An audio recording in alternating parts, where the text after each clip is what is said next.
Assalamualaikum warahmatullahi wabarakatuh. Perkenalkan, nama saya Amelia Putri Supriyatna dari SMP Nur Kausar, Kecamatan Cimenyan, Kabupaten Bandung. Saya akan menceritakan cerita yang sudah saya baca yang berjudul Si Pahit Lidah, yang ditulis oleh Yustitia Angela dari Sumatera Selatan. Cerita ini termasuk cerita dongeng. Dahulu ada seorang pangeran bernama Serunting. Ia adalah keturunan raksasa dari daerah Sumedang. Ada satu sifat buruk yang dimilikinya, yaitu selalu iri dengan milik orang lain.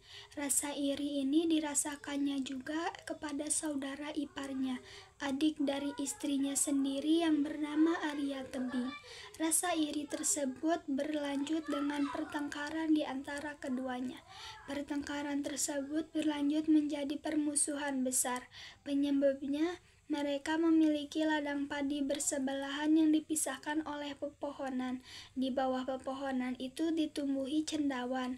Cendawan yang menghadapi ladang Arya Tebing tumbuh menjadi logam emas, sedangkan cendawan yang menghadap ladang Serunting tumbuh menjadi tanaman yang tidak berguna. Serunting menuduh Arya Tebing telah menggunakan ilmunya untuk mengubah cendawan miliknya menjadi tumbuhan ilalang.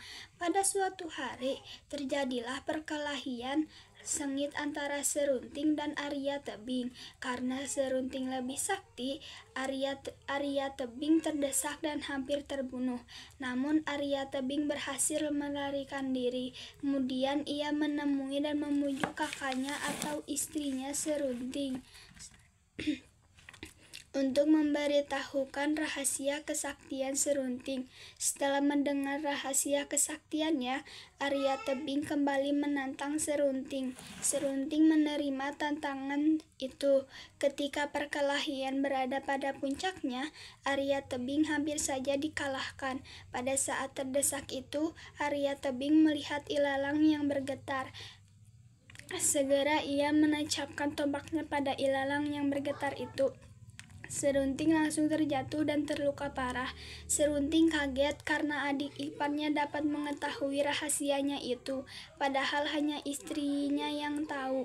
Merasa dihianati istrinya, ia pun pergi mengembara. Serunting pergi bertapa ke Gunung Siguntang. Oleh Dewa Mahameru, ia dijanjikan kekuatan goib. Kesaktian itu berupa kemampuan lidahnya mengubah sesuatu sesuai yang diinginkannya. Selanjutnya, ia berniat kembali ke kampungnya di daerah Sumedang. Dalam perjalanan pulang tersebut, ia menguji kesaktiannya. Di tepi danau dijumpainya hamparan pohon-pohon tebu yang sudah menguning. Serunting pun berkata, "Jadilah batu," maka benarlah tanaman itu berubah menjadi batu.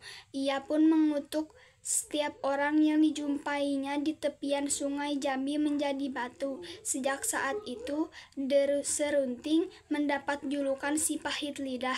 Setelah sekian lama berjalan dari satu daerah ke daerah lainnya, Si Pahit Lidah pun tak sadar atas kesalahannya dan ia ingin menebus segala kesalahannya dengan kebaikan.